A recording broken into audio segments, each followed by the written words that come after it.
Do you know that happiness is the key to a contented life?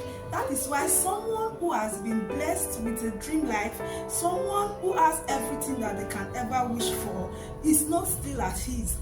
Because there is something that is missing when you do not have contentment. That is why very shortly in this video, we are going to be looking at the right attitude to live a contented life.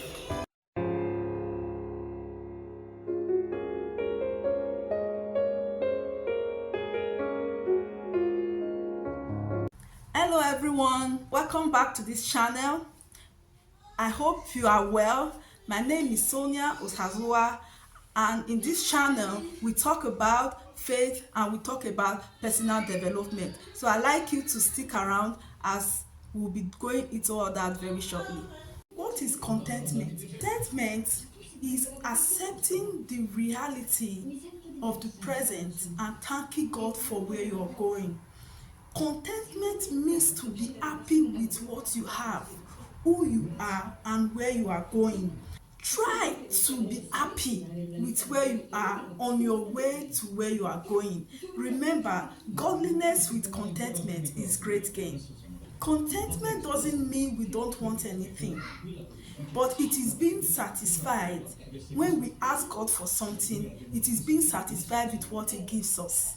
And we trust God, knowing that all things work together for good to them that loves God, to them who are the called according to His purpose. What happens when there is no contentment in our lives? Even when we end up getting those things that we want, that we desire, that we think that if we do not get them, our lives will not be complete. Even when we end up achieving those things, other needs comes up because human wants are insatiable. There be cases where maybe someone will say, if I don't get this thing, it's going to be the end of my life. And that person, whether that person ends up getting that needs or not, whether that person ends up meeting that desire or not, the person will be fine. Those people that said, if I don't do this thing, if I don't do that thing, my life will not be complete. Ask them a year later, did you die whether you completed it or not? They are all still alive and they are fine. So I think that we have to develop this attitude of contentment. We have to develop this attitude of being okay with what we have. That doesn't mean we should not aim for more. That doesn't mean we cannot have needs. But when those needs that we have, we ask God for them. Those things that God gives to us, we should be happy with it. We should be satisfied with it. Because if God has not given us those things that we want, maybe there's a reason why God has not given it to us. We should trust God with what He has given us. Be contented so we can live a happy life. It's not wrong to want things, but not getting those things should not steal our joy. Not getting those things should not make us unhappy. But we must remember that even getting those things that we are aspiring for, even getting those things that we dream of, not get us satisfied, will not get us contented, because even when we get those things, the next need will arise. We'll start looking for something else again. That is why we know that human needs are not satiable. So we have to know that needs are endless. That there are people that want to be where you are, and there are people that you want to be where they are. The list is endless, and we must try to inculcate contentment into our lifestyle.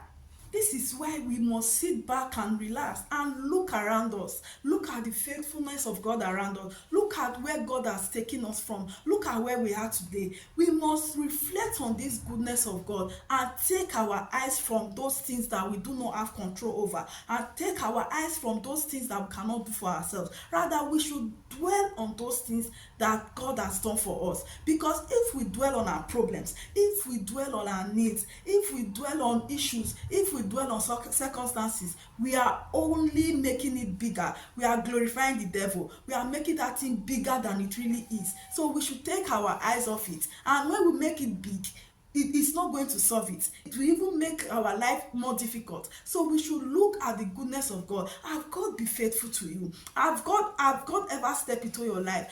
Do you have testimonies? Dwell on these things. If anything be good, if anything be perfect, think on this thing. So I want to encourage you to enjoy where you are, enjoy what you're doing now, enjoy your life the way it is now, while you wait for God to take you to where you're going to. Have to learn to be thankful for what you have. I've even heard people say, I wish I knew that, when I was waiting for this very thing, for God to do this very thing for me, on the journey or on my waiting journey, I would have been happy. Because there are so many people that put their lives on hold when they are waiting for God to do something for them. They put their life on hold, maybe be it 1 year, be it 2 years, be it 3 years, be it 4 years, no matter the time that it takes, because God will make all things beautiful at his own time. It cuts the short. It's the one that is going to decide when it's right to give that very thing to you. So I'm going to encourage you to enjoy your life while waiting for God to do it for you. Don't put your life on hold. Don't waste your time. Don't waste your life for the devil. Because the devil wants to bring those things to you, the devil wants you to focus on them, to steal you of your joy, to rob you of your joy. So don't do that. While waiting for God to do it for you, live your life to the fullest. Let your joy be full. It is your personal decision. You are the one that is going to decide that you will be happy. Don't let your happiness rest on things. Don't let your happiness rest on people. Don't let your happiness rest on situations, but rather let your happiness rest on God, looking unto Jesus, the author and the finisher of our faith. Focus your happiness on those things that you have no control over. Don't focus your happiness on those things that you can't get done. Rather be the best you can be as an individual. Do your best part-time, and then live a thankful life for what God has done for you. Importance of contentment. What do you start to gain in your life if you are contented? What are the benefits of contention? Why should we be contented? Number one reason is peace. Peace. Being contentment gives us peace of mind. Being at peace does not mean we don't have dreams, does not mean we don't have aspirations, but it means that being happy, being grateful for God for what we have today, while believing God for a brighter future. It means on God. It means having faith in God, being fully persuaded that which he has promised is able to perform. If you know that God is going to meet you at the very point of your needs, if you know that thing that you are asking God for will eventually come true for you, then you have peace of mind, knowing that thing that you have asked of God will eventually come, because it says that being anxious over nothing, but with prayer and supplication, with thanksgiving, that we should make our requests known unto God, and the peace of God will become ours. So you see, that is why we have made our problems known to God. We thank him for it with a grateful heart, then we maintain our inner peace. Another benefit of contentment is happiness. Happiness promotes contentment, because you let go of those things that you want, but at the moment you can't get them. So that way you will be able to be happy, allowing yourself to be happy, trusting God that he will be able to come through for you. Being grateful to God for what you have. You look around you, look at the mercies of God that surrounds you. Look at those things look at where God has brought you today. Look at yourself way back, where you used to be and what you are today. Thank God for that. Focusing on those things that God has done for you will bring you happiness, and not focusing on those things that you do not have control over, those things that you cannot do for yourself. Rather, do that which you can do, and remain grateful and be happy, and let contentment be your lifestyle. Another importance of contentment is that if you have accepted that thing that you ask, the one that God has given you, also you'll be able to accept others. You knowing fully well that at my level you have accepted yourself, then you also be able to accept others at their level.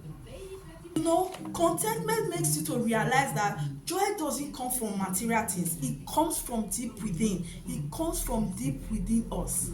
Another important of contentment is that contentment promotes simplicity. Teaches you to be happy with what you have, whether big or small.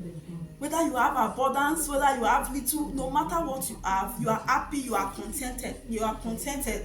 That is what simplicity is. You are contented with what God gives you. Contentment promotes simplicity. It teaches us to be happy with what we have, whether big or small.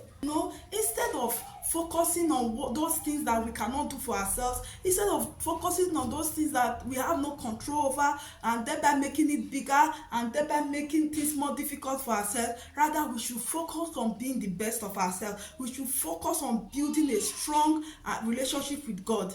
We should focus on how we can increase our intimacy with God. We should focus on how we can get closer to God and having the right relationship. Once we have gotten to this level of once we have gotten to the right level of relationship with God, then we can be able to build up faith and hope, and thereby it will promote our inner peace. Then we will not get to that extent that says that godliness with contentment is great gain. We must always practice gratitude. We must always practice gratitude, because the more grateful we are, the happier we'll be. So I want to encourage us. We should not let the devil steal our joy, because the devil has come to kill, to steal, and to destroy. But rather, God has come to give us life and to give it more abundantly. That thing that that is stealing our joy, we should put it to God in prayer, and we should have faith, because He is the God that He said He will make all things beautiful at His own time. At His own very time, He will definitely come true for us. So I want to encourage us. Nothing should steal away our joy. Rather, we should develop a lifestyle of gratitude to God. We should wait on God.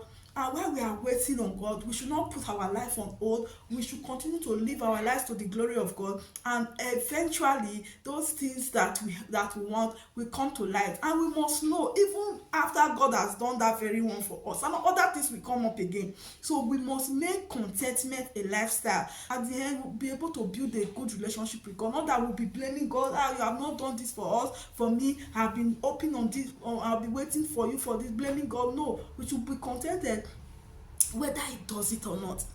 We should have no alternative. We should put our full trust in him, and he will eventually come to us at the very point of our needs. So this is it for this video. I hope you learned a thing or two. If you learned a thing or two in this video, I'd like you to like it, subscribe, and then leave a comment for me in this session. Also, something that you can also use to encourage others. And as you do, may God bless you richly. So until we meet again next time, have a blessed day.